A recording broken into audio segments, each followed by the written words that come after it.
This website for jeans just saved a cookie onto my browser. That's it, a string of letters and numbers that form a unique ID to help the site remember me. The sites you visit do this too. That's what all those pop-ups are telling you. Cookies actually make our online world possible, but they also allow jeans to follow me around the internet. That's because cookies enable companies to band together to track and remember everything we do online. And they've become the center of a war for our personal data.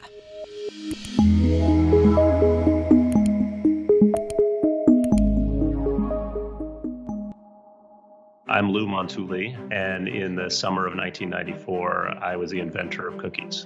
In 1994, Lou was a 23-year-old working at Netscape, where they were building what would become the dominant web browser of the decade. The broad problem I was trying to solve was to bring memory to the web. Every time you look at a different page, that's, to the web server, a completely different visit. Imagine every time you add something to your cart and click away, it disappears. Or each time you load a new page on Facebook, you have to log in again. Would it be fair to say that the experience of the web before cookies was a little bit like talking to Dory from Finding Nemo? Yeah. The Dory analogy is pretty apt here. See, I suffer from short-term memory loss. Short-term memory loss. Cookies solved that problem.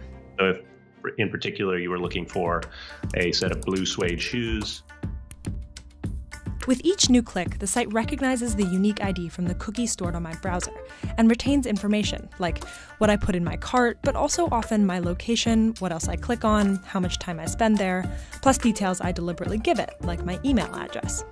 As I browse through the site, or even leave and come back, the cookies they added to my browser will tell them I'm the same visitor, not a different one.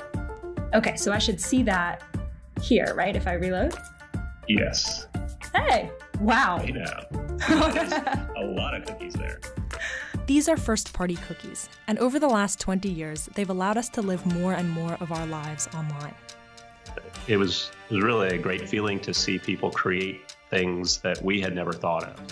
But one of those things was a way to track us wherever we went next, like a news website or social media.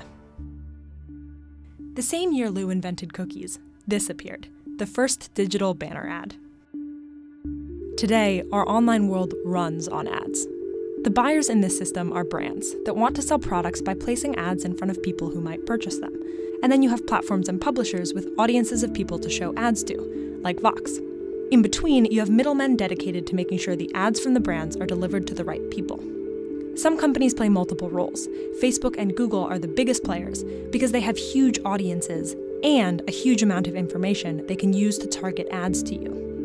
All these companies are incentivized to gather as much information about your online behavior as possible.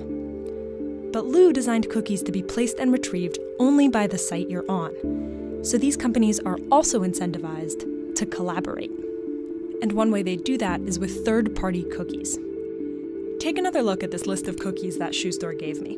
This one, FBP, that's for Facebook, which also owns Instagram. And this one, that's for Google, which places ads on tons of websites, including Vox. Now this site can go to Facebook and Google and say, show my ads to people you know visited my site in the last month. And there I am.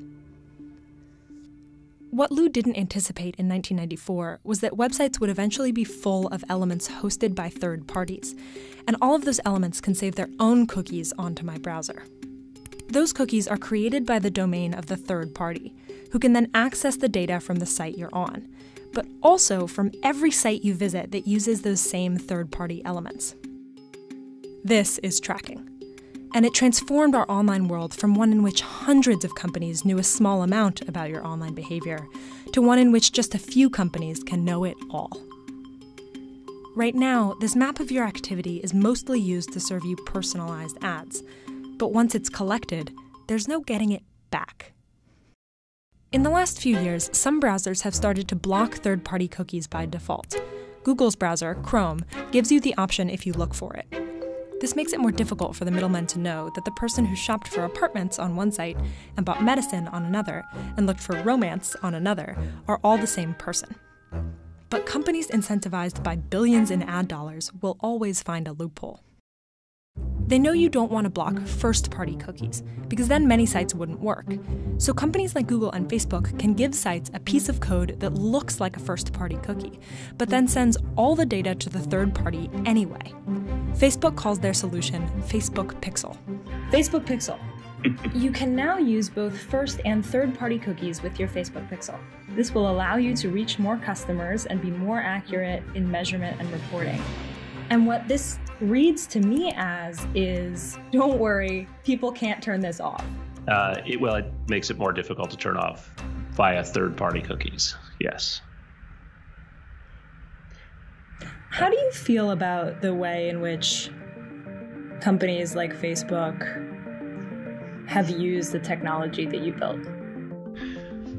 I would say that the advertising-only business model has caused products to become less good than they could be.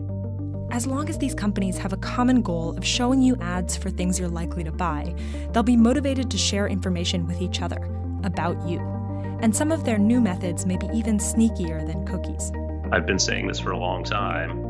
There are billions, if not trillions of dollars at stake. And if we want to make substantial change to the methods in which tracking and advertising is done, it's going to have to be done at a legislative level, because otherwise we're just fighting a technological tit-for-tat war that will never end. Especially because the companies best positioned to win that war are the tech giants that already have the most information about us and have the most resources to find ways to get more.